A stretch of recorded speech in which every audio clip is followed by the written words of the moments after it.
அந்த வல்லமை என்பது பெண்ணிற்கு மட்டும்தான் சாத்தியம்.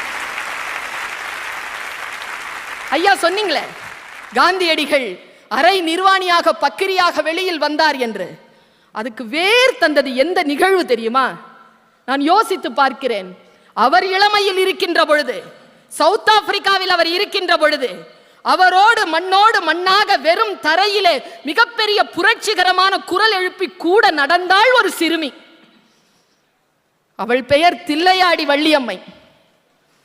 நான் ஒன்னு சொல்றேங்க உங்க எல்லாருக்குமே, ஆணுக்கு ஒரு பிரச்சனை, புறம் சார்ந்த ஆணுக்கு ஒரு பிரச்சனை வருது, பெண்ணுக்கு ஒரு பிரச்சனை இருக்குன்னா ரெண்டுத்திலையுமே அதிகமா பாதிப்படைகிறது யார் தெரியுமா?